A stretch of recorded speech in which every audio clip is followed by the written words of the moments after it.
Sea of Thieves is an awesome pirate sandbox game full of unique, choose-your-own-adventure moments where you can live out your mischievous high seas shenanigans in a beautiful tropical, tools-not-rules-governed world. But what if some of the tools are broken? Hi folks, ZANATOS here, and today we're going to talk about 10 of the problems currently plaguing the Sea of Thieves experience in Season 12, and what could be done to solve them. Starting off at number 10 is an issue you don't think about until you don't have it. In this case, friends. With the game coming to PlayStation 5 and lots of new players setting sail for the very first time, there's a bit of confusion about how to connect with, befriend, and then sail with pirates not previously part of the Microsoft ecosystem. This is really more of an oversight than a true problem per se. Before going cross-ecosystem, you brought up the Xbox Game Bar on PC, or the dashboard on your console to send invites or view the Recently Played With tab to befriend or interact with pirates you came across during your adventures. Now, it's not quite as simple. While you can use the emote, Make Friends, to trigger a message to add a player you encounter on your adventures, it's a bit buggy. Even if it works, there isn't a way to access a friends list while sailing to invite or join another player during a session. Most games have a dedicated menu that you can access at any point that addresses this. But right now, the Invites tab in Sea of Thieves only shows incoming invites and doesn't let you send or even see your friends list in-game.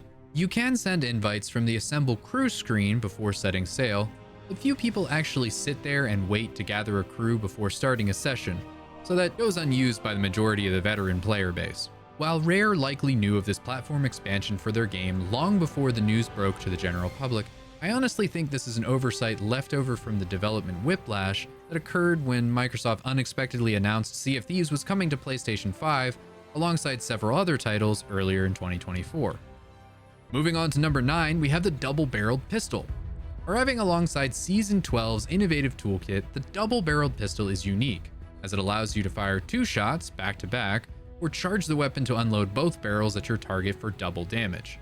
While a neat idea on paper, the mechanics behind this gun are clunky and a bit unintuitive, and unfortunately paper is about all you can kill with this weapon, as the double-barreled pistol's damage output is rather underwhelming against the AI enemies, and only fares slightly better against other pirates.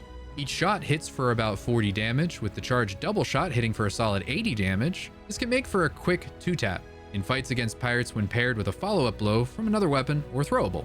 However, to charge this weapon, you have to hold down the trigger for an extended time to load the second shot, and then the weapon fires both shots when you release the held trigger. It's not hard to proc, but the majority of video game weapons fire when you apply pressure to the trigger rather than when you remove pressure from the trigger, adding a bit of a learning curve to what seems to be a straightforward function. This also prevents you from setting up the double shot in advance. In comparison to the other weapons in the game, the double-barreled pistol requires a lot of extra steps for seemingly little to no DPS benefit in combat.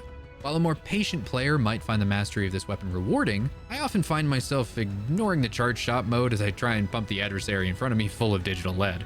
Though I maintain that the PvP damage output for this weapon is reasonably well balanced in comparison to the other available weapons, I firmly believe that a substantial PvE buff is required to offset the clunky mechanics of the dual shot mode.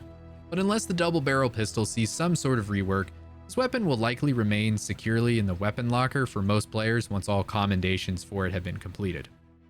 At number 8, we have the Megalodon and Kraken encounters. These sea monsters of legend can either wreck your session or make you drop everything to defeat them. Despite the massive size of these creatures, they serve up little in the way of rewards and are often regarded as more of a nuisance by veteran players. Both the Kraken and Megalodons have been in the game basically since it launched back in 2018, and have only seen minor updates since they were set loose upon the seas. Encounters with these monsters can be both time and resource consuming, with the Kraken being able to stop your boat from moving until you defeat the beastie, you sink, or you manage to navigate free of its slimy clutches. Should you slay the beasts, you're rewarded with, well, not much. Currently, there is no unique loot apart from the monster meat chunks that float up from the corpse. While the meat is a top-tier food item that grants one of the best monetary and healing returns in class, you can often find these same items in sunken ships or floating barrels at sea. The remaining loot items are often of little to no value, hardly worth the effort of picking up out of the ocean. There are titles and trinkets for hunting megalodons and krakens that scale based on the number of each that you defeat, but apart from the coveted Hunter of the Shrouded Ghost title, few players in the community wear or care about these titles and instead have been asking for more unique rewards for hunting these sea creatures. With the launch of Season 12, Rare introduced the Horn of Fair Winds, an item that can be used for shenanigans and propulsion alike. While this unique item has its own spawn locations and rates, adding it to the loot rewards for killing a sea monster would certainly breathe some fresh air into these chance encounters. And speaking of loot, coming in at number 7, we have the sync speed of loot items. I can't tell you how many times the lack of item buoyancy has led to lost gold since I started playing this game. If loot ends up in the water, you have a small window of opportunity to reclaim it from the ocean's clutches. The timer varies based on a few different factors, but in testing we found that in deep water, you have about 5 minutes 39 seconds until you need to start juggling the loot. Shallow water was the same amount of time, though you can scoop up the loot off the bottom of the ocean if you are quick enough. Either way, if you end up in a situation where you're suddenly without a mode of naval transportation and you want to keep your items, you best be prepared to fight off time, tide, sharks, sirens, and other pirates to keep it. Or accept that by the time you get back to that location, sailing against the wind on the other side of the map, that your treasure will have been donated to the Davy Jones Foundation for Lost Souls and are thus lost to the void forever. While the simple fix for this is to maintain a functional base of buoyant operations, i.e. don't sink, the fact remains that loot items may be contested in the water for longer than they remain afloat, and while you might win the battle, you can still lose the booty, and no amount of sweaty double gunning cannonballs will defeat the sea to reclaim what it took. From a game resource management perspective, I understand that items need to despawn or be turned in order to reduce the processing load for each server. However, having an average time of 5.5 minutes before your loot is lost makes it challenging to retrieve hard-earned treasure. I believe the timer should be extended to double, if not triple, its current value.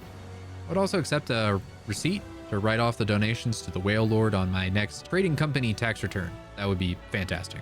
Moving on to number 6 is the Skull of Siren's Song.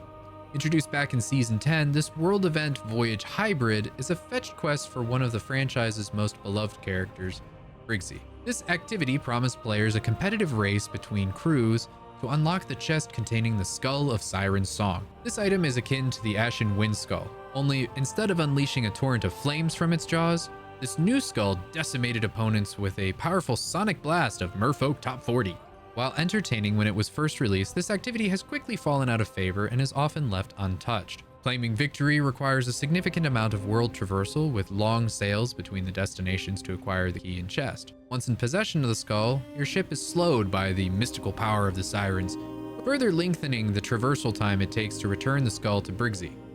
Once returned to her, the Skull of Siren's Song can be cashed in for 50,000 gold, a cool 35,000 more than its spicy predecessor.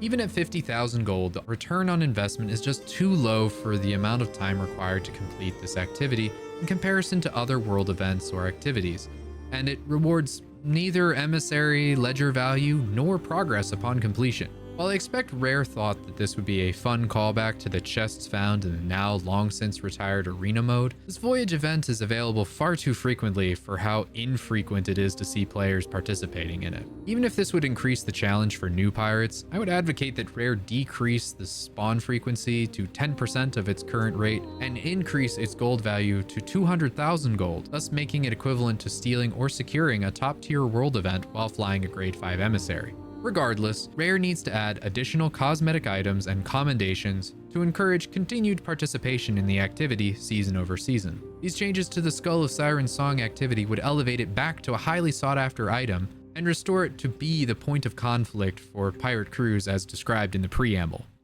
Up next at number 5, we have world event visibility and duration.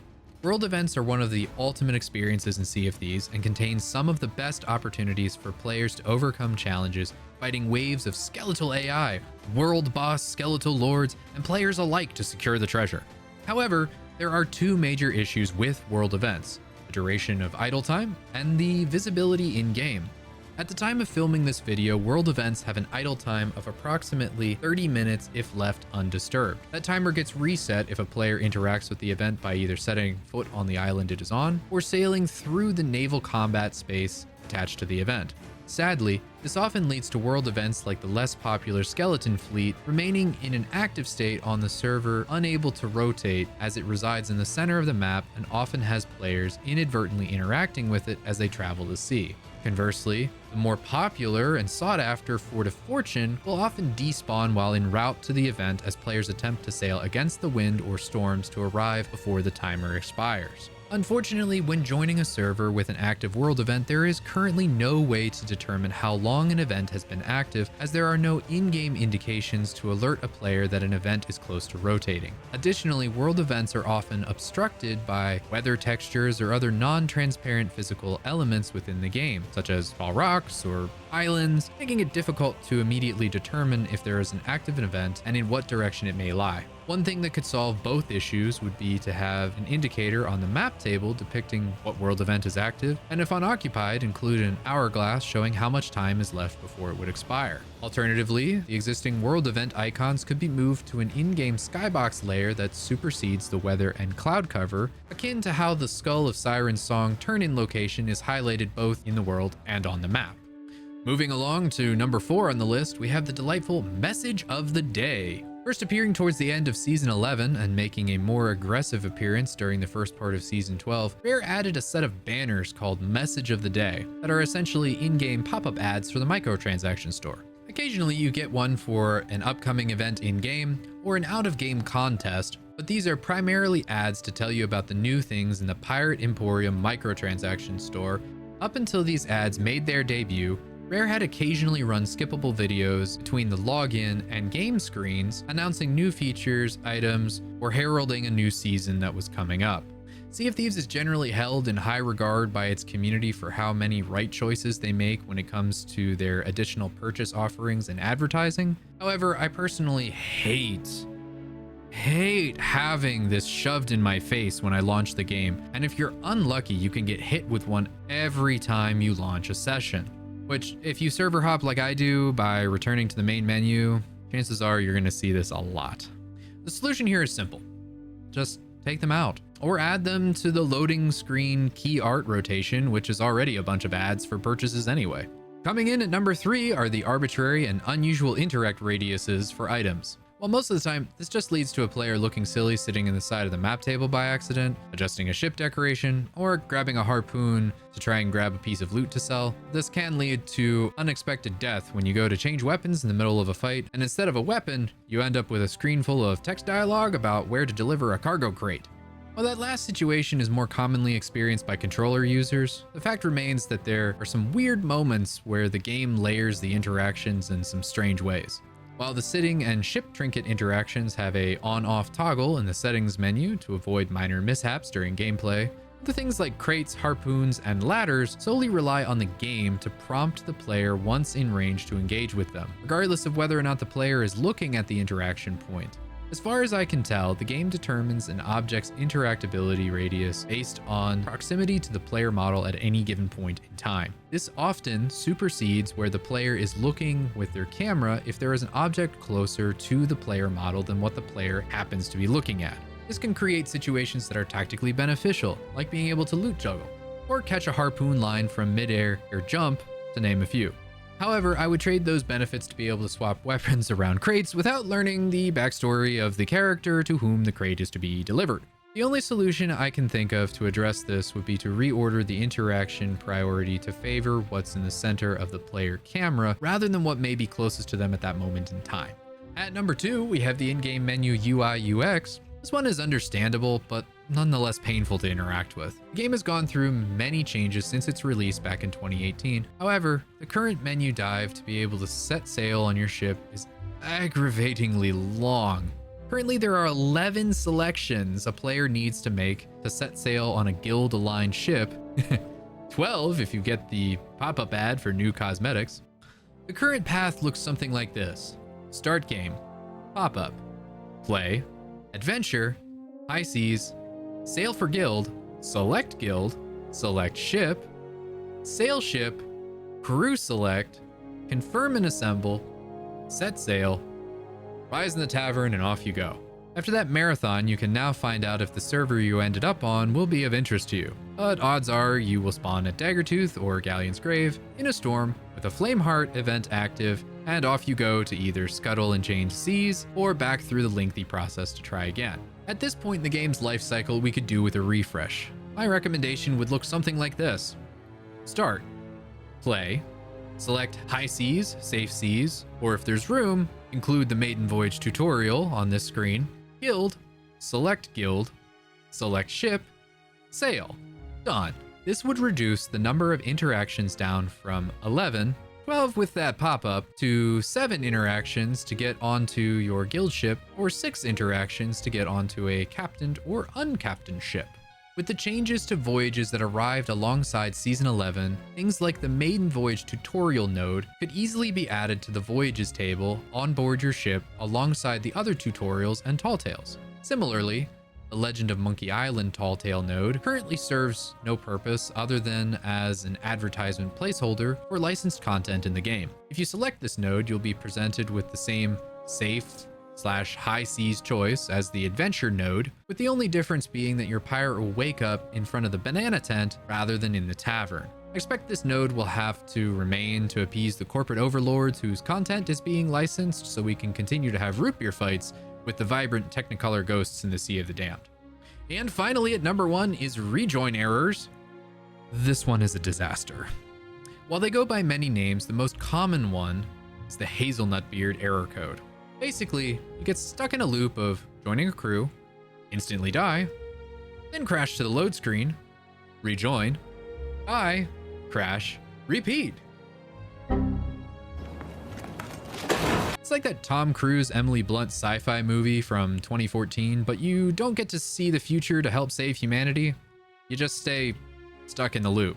This seems to only happen around world events and other player ships, and usually occurs at the worst possible times.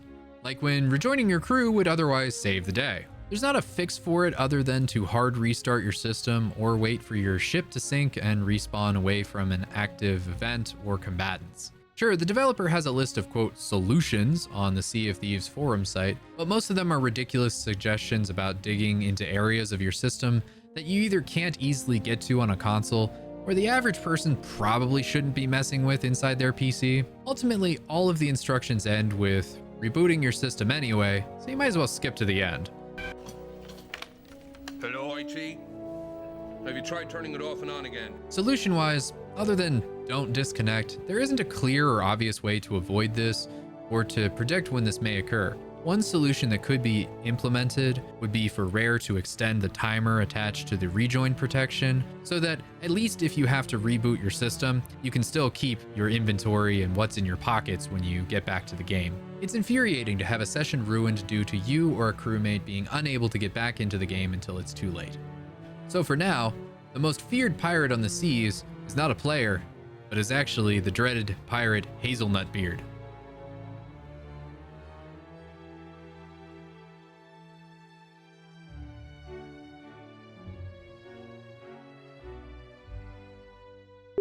Lastly, I did want to make an honorable mention to Hitreg, because no Sea of Thieves bug list is ever complete without this in some fashion. This was on the known issues section of the developer patch notes for years, until Season 10 when it was, quote, fixed. Even if the issue has been addressed by the developers, it's still a noticeable, quote, feature in certain combat situations where your weapons will give you a hit marker, but your adversary seemingly doesn't take damage from your attack. While they added some settings back in Season 11 that you can use to make the hit markers more accurate to what the game is registering on the server side, it's still going to be hit or miss during areas of intense movement simulation. So I guess be more standing still during combat will take care of it. No hit reg issues on the Ferry of the Damned, right? Right? Well, that's all for today, folks. Thanks for coming and watching. Leave a comment with your favorite Sea of Thieves bug. If you liked this video, click like. And if you want to see some changes in Season 13 of Sea of Thieves, sharing this video would go a long way. Lastly, I'd like to thank the following players who helped assist with this video by sharing their experiences or expertise. Once again, thanks for watching, and we hope to see you in the future.